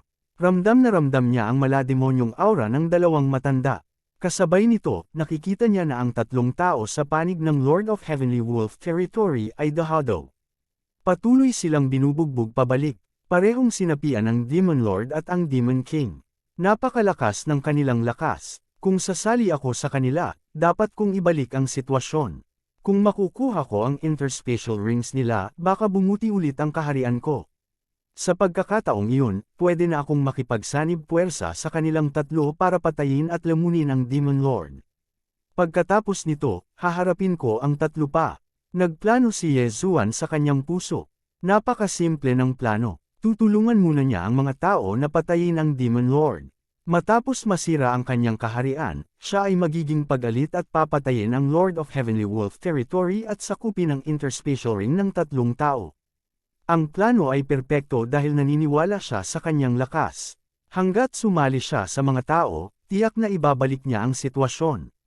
Dali-dali siyang lumipad patungo sa 5 tao. Gayunpaman, ang hindi niya inaasahan ay nang dumating siya, isa sa kanila ang napatay, at nahulog ang kanyang bangkay mula sa langit. Ang namatay ay hindi ang taong sinapian ng Demon King, kundi isang elder ng Shangqing Palace. Ay hindi, nagbago ang mga ekspresyon ng Shangqing Palace Lord at ng Lord of Heavenly Wolf Territory. Hindi lamang iyon, ngunit si Yezuan ay ganoon din. Noong una ay gusto niyang makipaglaban sa 4 laban sa 2, ngunit ngayon, kahit na siya ay sumali, ito ay magiging 3 laban sa 2. Gayunpaman, mabilis siyang lumipad. Kinuha muna niya ang interspatial ring ng walang ulong katawan na nahulog mula sa langit at saka nagmamadaling tumulong. Kaibigan ba siya o kalaban? Nagkatinginan ng Shangqing Palace Lord at ang Lord of Heavenly Wolf Territory. Nang makita nilang sinasalakay ni Yezuan ang Demon Lord, naunawaan nila na si Yezuan ay isang tao at nasa kanilang panig. Lumaban ng buong lakas at maghintay ng backup. Sigaw ng Shangqing Palace Lord. Hindi niya namalaya na si Yezuan ang taong ipinadala ni Elder Li sa Demon Lair noong araw na iyon. Isa pa ang namamatay. Humph, kung hindi lang ako nagising at hindi pa naka-recover ang lakas ko, patay ka na. Sigaw ng isang maputi ang buhok. Siya ang Demon Lord ngayon. Ang may-ari ng Shangqing Palace Head Sect Elder na ito ay nagbukas na ng 47 Earth Veins, ngunit pagkatapos na sapian ng Demon Lord, ang kanyang kaharian ay tumaas. Nagawa pa niyang labanan ng Shangqing Palace Lord at ang Lord of Heavenly Wolf Territory na nagbukas ng higit sa 50 Earth Veins ng mag-isa. Kabanata 490. Lumilitaw ang Demon Lord. Ang taong ito ay isa ring elder ng Shangqing Palace. Nakapagbukas na siya ng 45 Earth Veins. Matapos maposes, ang kanyang lakas ay nalampasan na rin ang 50 Earth Veins. Si Yezuan ay orihinal na medyo kumpiyansa, ngunit pagkatapos makipagpalitan ng suntok sa elder na ito, hindi siya nang ahas na maging sigurado. Ito ay dahil ang Shangqing Swordsmanship at Shangqing Demonic Stomping Steps ng elder na ito ay malamang na itinaas sa 100% na nagbigay ng matinding pressure kay Yezuan. Mabuti, ang aking Shangqing Demonic Stomping Steps ay hindi pa umabot ng 100%. Nagliwanag ang mga mata ni Yezuan. Napagmamasdan niya habang nakikipaglaban. Hanggat kaya niyang itaas ito sa 100%, kaya niyang patayin ang kanyang kalaban. Siyempre, ipinagdasal din niya na ang dalawang eksperto ay hindi papatayin ng Demon Lord. Kung hindi, siya ay magiging patay na karne. Nagpalitan ng suntok sa hangin ang lima. Nakakabingi ang tunog na parang kulog. Kahit na ang kanyang Shang-Ching Demonic Stomping Steps ay mas mahina kaysa sa kanyang kalaban, nakakita si Yezuan ng pag-asa. Ito ay dahil ang Demon Lord ay nagtataglay ng lakas ng isang tao. Gayunpaman, imposibleng magkaroon ng walang katapusang supply ng chi. Hanggat maaari siyang magtagal, ang Demon Lord ay papatayin ni Yezuan. Hanggat namatay ang Demon Lord, maaaring makipagsanib puwersa si Yezuan sa dalawa pang eksperto para kabkuban ang Demon Lord. Gayunpaman, sa sandaling ito, tatlong figure ang lumipad mula sa abot tanaw. Ano? Ibinaling ng Sirius Lord ang kanyang ulo upang tumingin. Agad na lumungkot ang mukha niya dahil nakaramdam siya ng malademonyong si Chi. Ang tatlong taong ito ay sinapian ng mga demonyo. Damn it! Nagmura si Yezuan at ang dalawa pa sa kanilang mga puso. Sila ay tapos na para sa napakalakas na ng Demon Lord. Kung tatlong tao pa ang dumating, 5 laban sa 3. Sila ay magiging patay na karne. Haha, pumunta ka sa impyerno. Biglang tumawa ang Demon Lord. Sinamantala ang sandali na nataranta ang Sirius Lord, bigla siyang nag-drill palabas sa katawan ng Elder ng Shang-Ching Palace at nagwalas. Ito ay nangyari nang napakabilis na ang Sirius Lord ay sinapian bago siya makapag-react. Nanlaki ang mga mata ng Shang-Ching Palace Lord. Siya ay nasa kawalan ng pag-asa. Gayunpaman, ito ay isang pagkakataon para kay Yezuan. Whoosh! Biglang dumaan si Yezuan sa katawan ng Demon Lord. Anong ginagawa niya? Medyo nataranta ang kalaban ni Yezuan at hinabol siya. Walang alinlangan, ang target ni Yezuan ay natural na si Chen Kunring. Ang isang elder mula sa Shang-Ching Palace sa Tianzhu Territory ay tiyak na magiging napakayaman. Sumugod si Yezuan sa harap ng walang kaluluwang katawan at hinubad ang kanyang Chen Kunring, agad na nilamon ang lahat ng nasa loob. Ding! Nabuksan na ng host ang 43 ugat ng lupa. Level up! Sa isang iglap, tumaas ang aura ni Yezuan. Nagkataon na naabutan siya ng Demon King. Agad na tumalikod si Yezuan at naglaslas ng kanyang espada. Ano? Hindi inaasahan ng Demon King na si Yezuan ay biglang susulpot at hindi nakaiwas sa oras. Kaya lang niyang iwanan ang kanyang katawan. Hiss! Ang ulo nitong Tianzhu Palace Elder ay itinapon sa hangin. Ang kanyang Universe Ring ay nakuha rin ni Yezuan. Lumamon. Bagamat hindi ito nakatulong kay Yezuan na makalusot muli, napabuti pa rin ito ang kanyang paglilinang ng kaunti. Ngayon, patay ka na. Biglang bumukas ang mga mata ni Yezuan. Ang Demon King na nawala ng katawan ay mas mahina kaysa sa kanya. Masyadong mabagal ang kanyang bilis kumpara sa kanya. Bang! Bang! Bang! Umalangaw-ngaw sa hangin ang sunod-sunod na tunog ng mga muffled. Ito ang tunog ni Yezuan gamit ang Shang-Ching Demonic Stomping Steps para maglakad sa hangin. Ding! Tumaas ang kahusayan ng Shang-Ching Demonic Stomping Steps. Ang kasalukuyang kahusayan ay 100%. Doble ang epekto. Ang abisong ito ay nagdulot ng pagtaas ng moral ni Yezuan. Ito ay talagang napapanahon. Whoosh! Sa isang iglap, nagwala si Yezuan sa harap ng Demon King. Shang-Ching Demonic Slaying Slash. Mabilis na naglaslas si Yezuan gamit ang kanyang espada at direktang tumama sa katawan ng Demon King. Agad namang napailing ng malakas ang huli at napasigaw ng malakas dahil sa hampas na ito. Sinamantala ang pagkakataong ito, inatake ni Yezuan at direktang inalis ang Demon King. Nilamon ni Yezuan ang demonic orb ng Demon King at muling lumakas ang kanyang lakas. Kasabay nito, pinatay din ng Demon King ang Palace Lord ng Shang-Ching Palace. Nang lumingon siya, nakita niyang mabilis na lumilipad si Yezuan sa malayo. Gayunpaman, hindi tumatakas si Yezuan. Sa halip, sumugod siya sa tatlong nagmamay-ari na mandirigma. Ang pagiging napapalibutan ay hindi magandang senyales, kaya gusto ni Yezuan na alisin muna ang tatlong taong ito. Buti na lang at hindi masyadong malakas ang tatlong taong ito. Wala man lang silang lakas ng 50 Earth Veins at madaling napatay ni Yezuan. Ding! Binuksan na ng host ang 44th Earth Vein. Matapos lamunin ang mga interspatial ring ng tatlong tao at tatlong demonic orbs, muling tumaas ang kaharian ni Yezuan. Dalawang sunod-sunod na tagumpay. Panipi, bahagyang kumunat ang noo ng Demon King na nagtataglay ng Celestial Wolf Lord. Pagkatapos, lumiwanag ang kanyang mga mata at sinabing, "Anak, gusto ko itong katawan mo." Kaagad, lumipad siya patungo kay Yezuan. "Ang aking katawan ay hindi para sa iyo na kunin ayon sa gusto mo." Kumislap ang mga mata ni Yezuan at mabilis siyang bumalik. Ngayon lang, wala siyang magawa sa Demon King. Ngayong nakalusot na siya ng 2 beses, tinansya niya na tiyak na mapipigilan niya ang Demon King. Gayunpaman, upang maging ligtas, sumugod muna siya sa bangkay ng Shangqing Palace Lord. Hindi alam ng Demon King na maaaring lamunin ni Yezuan ang Heaven and Earth treasures para mag-level up. Ang alam lang niya ay hindi masama ang kakayahan ni Yezuan, kaya hindi niya ito pinigilan. Sa halip, naghanda siyang hulihin si Yezuan at angkinin siya. Madaling nakuha ni Yezuan ang Shangqing Palace Lord's Interspatial Ring at muling tumaas ang kanyang lakas. Sa sandaling ito, sa wakas ay nag-react ang Demon Master.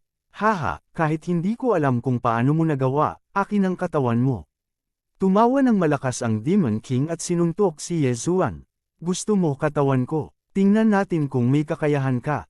Malamig na sabi ni Yezuan. Ngayon, walang katulong ang Demon King. Bagamat walang katulong si Yezuan, mayroon siyang higit na kakayahan sa pagbawi. Dati, nagkaroon siya ng isang mahusay na labanan sa Sirius Lord. Kahit na siya ay sinapian ng Demon King, wala siyang masyadong true chi sa kanyang katawan. Sa makatuwid, si Yezuan ay may mataas na pagkakataon na patayin ang Sirius Lord at pilitin ng Demon King na lumitaw. Matapos angkinan ang Sirius Lord, tumaas ang lakas ng Demon King. Gayunpaman, pinagkadalubhasaan ni Yezuan ang Shangqing Demon Stomping Steps hanggang sa ganap na karunungan, kaya pantay na naitugma siya sa Demon King. Sa panahon ng labanan, ang Demon King ay patuloy na nakatingin kay Yezuan na may sakam na ekspresyon, na parabang ang katawan ni Yezuan ay naging kanyang pribadong pag-aari. Gayunpaman, sa paglipas ng panahon, natuklasan niya na may problema sa True Chi. Walang katapusan ang True Chi ng batang ito. Ilang sikreto mayroon siya. Ang Demon King ay labis na naguguluhan. Buong minutong nag-away ang dalawa. Pagkatapos, mabilis na umatras ang Demon King dahil sa True Chi. Pagkatapos niya, nagliwanag ang mga mata ni Yezuan. Nangangahulugan ito na ang Demon King ay walang masyadong True Chi na natitira. Ito ay isang magandang pagkakataon upang talunin ang isang nalulunod na aso. Sa oras na ito, isang anino ang biglang lumitaw sa likod ng Sirius Lord. Nagulat si Yezuan. Ito ang Demon King na umalis sa katawan na ito.